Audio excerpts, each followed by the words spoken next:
The human child smiled as he waded through alien blood, smashed metal and corpses strewn throughout the Krenim outpost. Although young, the human's eyes burned with a madness and bloodthirst that left even the most hardened Krenim soldiers trembling in fear. If the contact team didn't find a way to neutralize this uncontrolled and terrifying juvenile quickly, the Krenim homeworld could soon face horrors that were never dreamed of in their worst nightmares.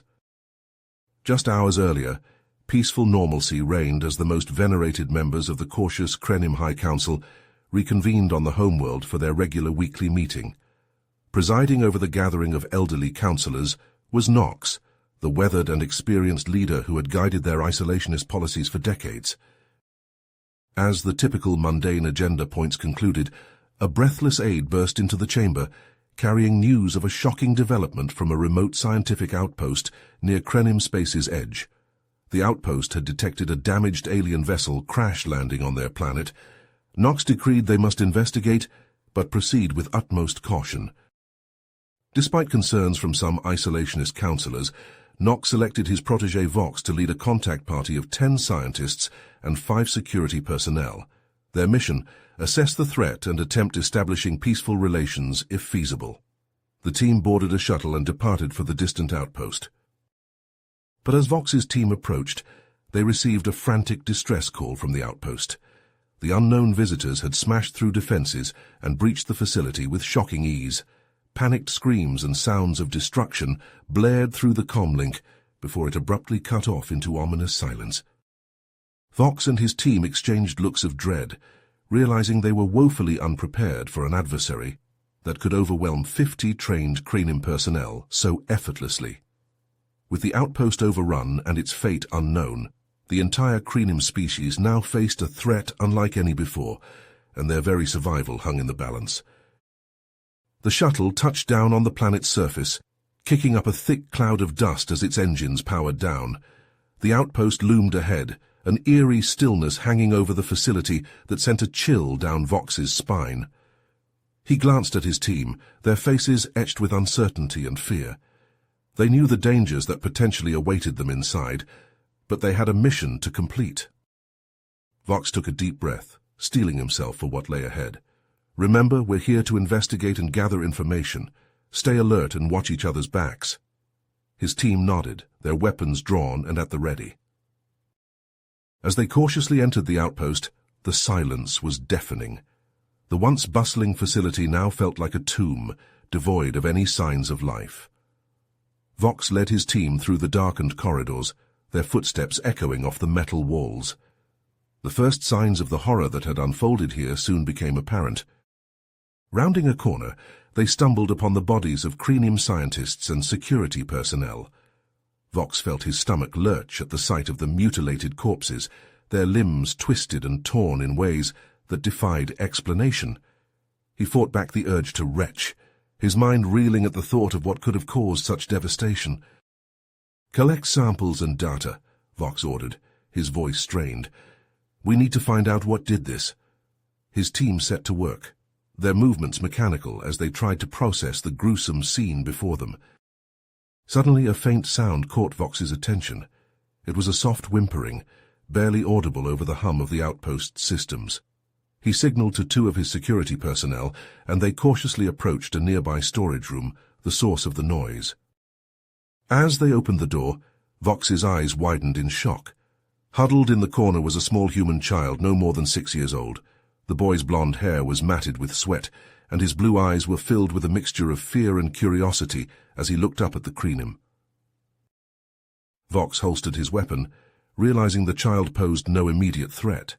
He slowly approached the boy, his hands raised in a gesture of peace. The language barrier prevented any verbal communication, but Vox hoped his actions would convey his intentions. Just as Vox was about to reach the child, the boy's eyes suddenly changed. They began to glow an eerie, luminescent green, and the air around them crackled with an unseen energy. The child let out a piercing scream, and Vox felt an invisible force slam into him, sending him flying backwards.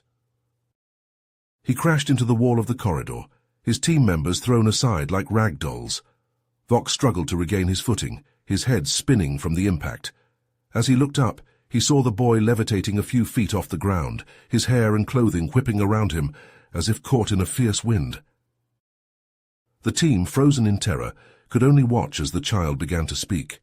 His voice was eerily calm, at odds with the chaos surrounding him, and the words that poured from his mouth were in a language none of them had ever heard before.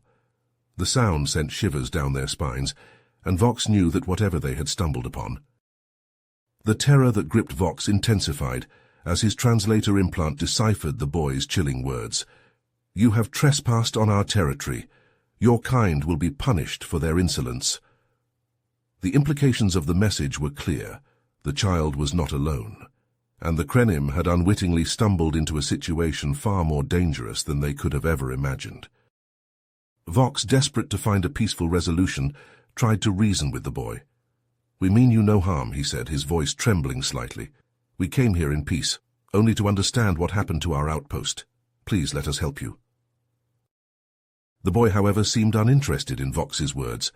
With a mere raise of his hand, the Krenim team watched in horror as their weapons were ripped from their grasp, floating in the air for a brief moment before being crushed into unrecognizable masses of twisted metal. The display of power was both awe-inspiring and terrifying, a stark reminder of their own vulnerability in the face of this unknown threat. The boy began to walk towards them, his steps slow and deliberate, as if savoring the fear that emanated from the Krenim.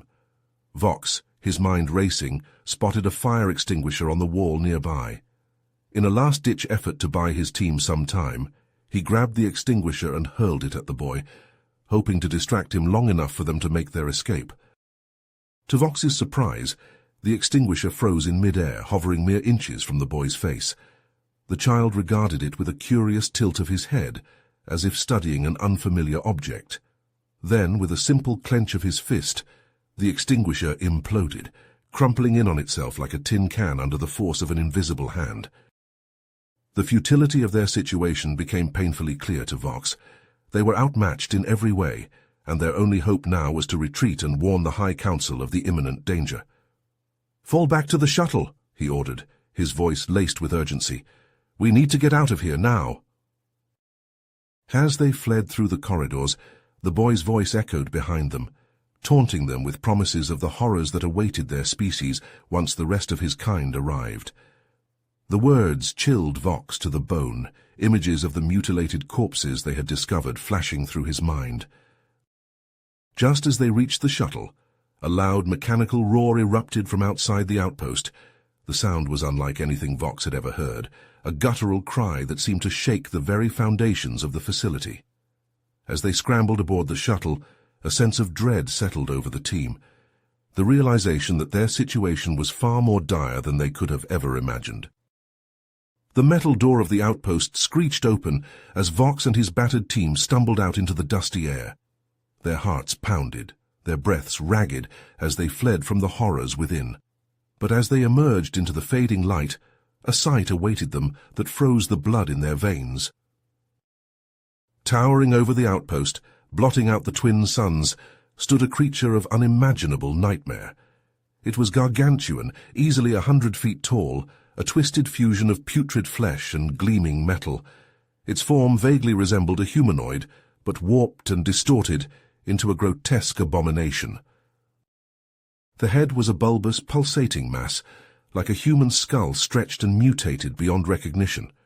Writhing tentacles and jagged spikes of metal jutted from its hide, each one oozing a viscous green fluid that sizzled as it splattered on the ground. And its eyes, twin orbs of searing crimson, that seemed to pierce through the souls of the terrified Krenim. Vox stood paralyzed, his mind reeling. Unable to process the sheer impossibility of the sight before him, he barely registered the screams of his team until a blood-curdling shriek snapped him back to reality. The creature's tentacles lashed out with blinding speed, impaling two of the security personnel.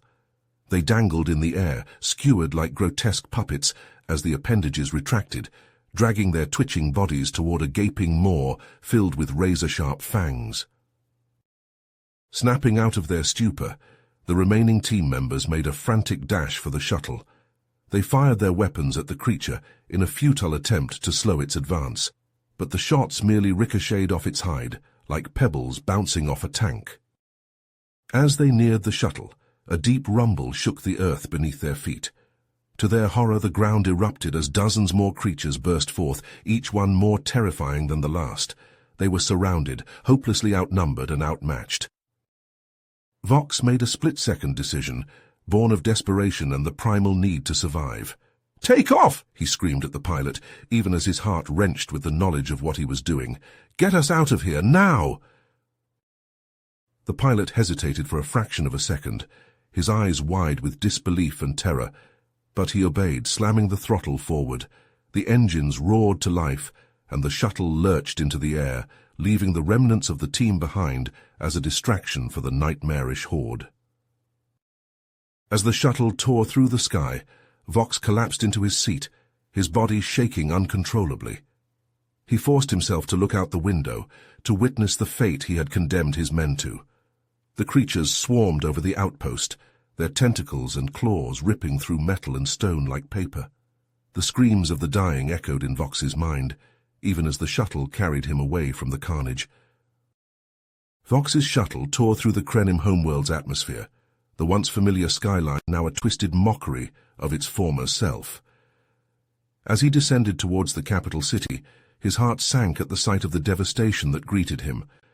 The once proud buildings lay in ruins, reduced to piles of rubble and ash that stretched as far as the eye could see. Plumes of smoke rose from the wreckage, and the streets were littered with the bodies of the fallen, their lifeless forms a grim testament to the horror that had befallen the Krenim people. The shuttle touched down on the outskirts of the city, its engines whining as they powered down. Vox stepped out into the eerie silence, the only sound the distant crackling of flames and the occasional groan of collapsing metal. The air was thick with the stench of death and destruction, a sickly sweet odor that clung to the back of his throat and made his stomach churn. Vox picked his way through the rubble-strewn streets, his eyes scanning the ruins for any signs of life, but there was none to be found, only the dead and the dying, their bodies twisted and broken, their faces frozen in expressions of terror and agony. As he neared the center of the city, Vox's heart began to race. He knew that the High Council chambers lay ahead, and with them the last hope for his people. But as he rounded the final corner, he felt that hope die in his chest. The chambers lay in ruins, the once grand structure now little more than a pile of shattered stone and twisted metal. The walls and ceiling had collapsed inward, as if crushed by an enormous hand, and the air was thick with the dust of pulverized concrete. Vox picked his way through the debris, his eyes straining to see through the gloom.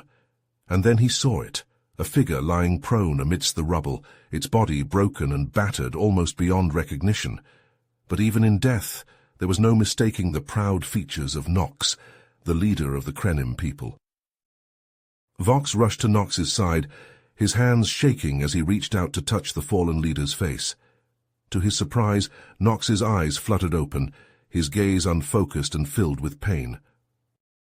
"Vox," he whispered, his voice barely audible above the creaking of the settling rubble. You made it." "I did," Vox replied, his own voice choked with emotion. "But I was too late. The creatures, they got here first." Nox nodded weakly, his breath coming in short, ragged gasps. "They came without warning," he said, his words punctuated by coughs that brought flecks of blood to his lips. "Their ships blotted out the sky, like a swarm of locusts. Our military, our weapons, useless against them." He reached out with a trembling hand, pressing something small and hard into Vox's palm. Vox looked down to see a small crystalline device, its surface glinting in the faint light. "Take this," Nox whispered, his voice growing fainter with each word. "It contains all our knowledge, our history. You must warn the others. The galaxy must be prepared." With a final shuddering breath, Nox's eyes slipped closed, his body going limp in Vox's arms. Vox bowed his head, tears streaming down his face as he clutched the device to his chest. He knew that he could not hope to fight the creatures alone, but he could at least ensure that the other races of the galaxy were prepared for the coming storm. With a heavy heart, Vox made his way back to the shuttle, the weight of his people's fate resting on his shoulders. As he took off, he cast one final glance at the ruined city below, a silent promise to avenge the fallen burning in his heart. He set a course for the nearest inhabited system, ready to begin his mission of warning and preparation.